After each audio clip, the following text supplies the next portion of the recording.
KTV, học mà chơi, chơi mà học.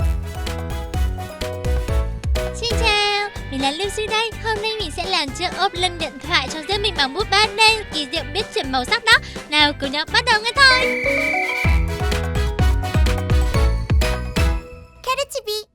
Các bạn ơi, các bạn biết bút màu 3D mang thuật là gì không? Hôm nay Lucy lần đầu tiên mới được dùng các bạn ấy đó. Mình đã chuẩn bị sẵn rất nhiều các bút màu 3D màu sắc ở đây rồi này. Lucy sẽ cho các bạn coi là dùng bút này để vẽ và tô hình như thế nào nhé. Đầu tiên là vặn trước nắp cuộn bút. Vặn như thế này là mở bút ra rồi đó. Sau đó lắp phần đèn vào với đầu bút. Lắp lại như thế này là xong rồi. Ấn vào nút này để bật đèn của bút lên, rồi sau đó mực sẽ chảy ra từ chỗ này đó. Mực bút khi gặp ánh sáng đèn sẽ đông lại ngay lập tức và tạo thành hình được đó. Mình sẽ làm cho các bạn coi nhé. Có đúng là khi mực của bút gặp ánh sáng của đèn thì sẽ trở nên khô và đông lại không nhỉ? Ồ, cái này có vẻ là hơi nóng một chút thì phải. Các bạn ơi, ở đây thì không hề nóng một chút nào cả. Nhưng mà ở hình vẽ thì khá là hơi nóng, nên là khi dùng các bạn nhớ phải cẩn thận đó. Hơi giống nhựa mà cũng hơi giống với keo nóng. Cảm giác như là nó có một dạng keo ấy. Ồ, hay quá đi à. Chúng khô và đông lại rồi này. Mình sẽ cho các bạn thấy thứ còn thú vị hơn.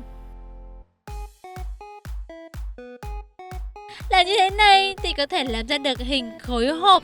Thế nên là nó mới được gọi là bút vẽ 3D đó các bạn ạ. Lucy đã được dùng thử và trải nghiệm với một vài đường nét các bạn rồi. Giờ mình sẽ trực tiếp làm chiếc ốp lưng điện thoại lớn đây. Vẽ hình gì đấy nhỉ? Hình mà ai nhìn vào cũng biết ngay là của Lucy ấy. Nếu Lucy có lỡ để quên điện thoại ở đâu thì người ấy sẽ nói: cái này là đồ của Lucy đây mà. Rồi đem tới cho Lucy. Mình muốn làm một cái như thế. Vì Lucy thích trinh thám nên là lúc nào cũng mang theo mình chiếc kính lúp. Vậy nên mình sẽ vẽ hình kính lúp. Chiếc ốp lưng này có màu trong suốt luôn. Sau đó là mình sẽ phải tô cả màu cho nền ốp lưng nữa. Với cả các bạn đây, có âm thanh phát ra đúng không? Phập, phải có tiếng phập một cái như thế này thì mới chắc chắn là bút đã được lắp lại chính xác.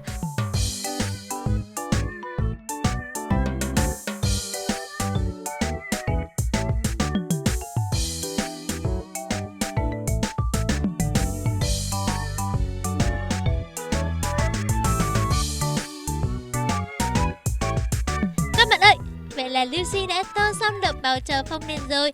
Bây giờ mình sẽ dùng ánh sáng đen để làm cho màu trở nên khô và đông lại cho thật chắc chắn nhé.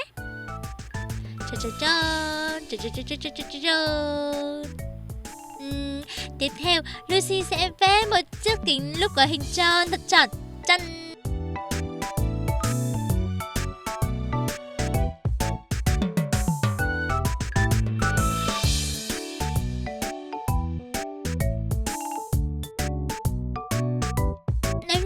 Cho Thỏ mỗi một cái tai thì không được đúng không? Vì ở đây là trước camera máy ảnh rồi nên là mình sẽ phải vẽ trên tay thật bé lại mới được các bạn à. Bây giờ Lucy sẽ dùng bút màu đỏ để tô cho phần bên trong của chiếc tay thỏ nha. Dùng màu hồng này nào.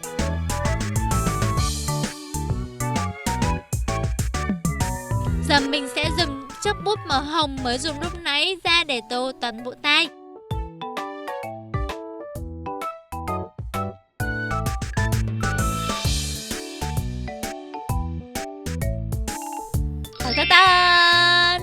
Nhìn một cái là biết là thỏ luôn đúng không?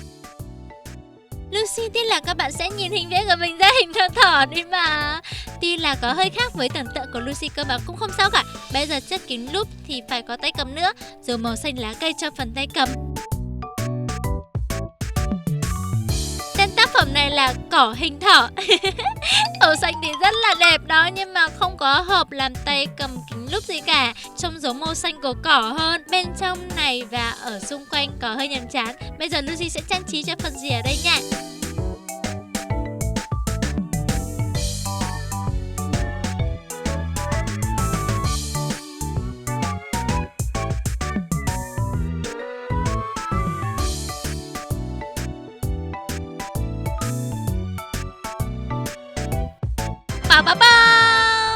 Các bạn ơi, các bạn thấy thấy cái này có đáng ngạc nhiên không này? Đây chính là bút vẽ 3D tạo được hình khối đó. Thế nên là có thể tạo ra được hình khối cao như thế này luôn đó.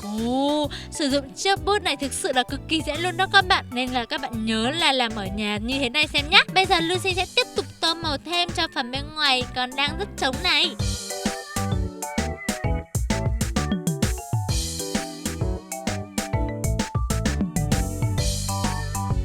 Vậy là chiếc ốp lưng điện thoại của Lucy đã hoàn thành.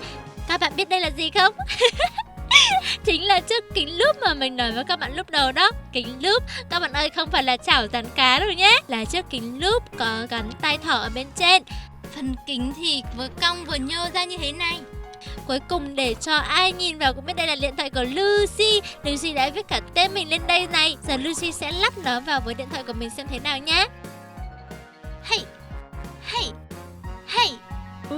Đúng vừa vặn luôn. Thấy đâu ạ? Cái ốp lưng này cực kỳ là vừa vặn cùng với chiếc điện thoại của Lucy luôn. Thế này thì ai nhìn vào cũng sẽ mắt chữ O, mồm chữ A, rồi thì biết ngay đây là điện thoại của Lucy để tìm tới trả cho Lucy thôi. Với cả Lucy sẽ cho các bạn xem thêm một thứ nữa cực kỳ là hay luôn. Chiếc bút màu vẽ 3D này nếu bỏ vào trong nước thì có thể đổi màu được đó. Vứt nó vào đây rồi sẽ có hiện tượng gì xảy ra đấy nhỉ? Ta-da-da! Mình bỏ vào nước đây.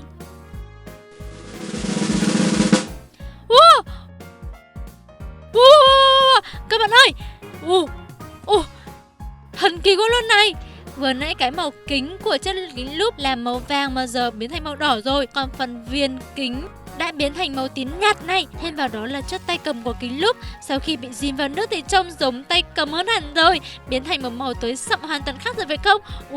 Màu này thì chuẩn quá luôn rồi. Vậy là hôm nay cuộc thử nghiệm làm ốp lưng điện thoại bằng chiếc bút màu vẽ 3D biết thay đổi màu sắc đã thành công.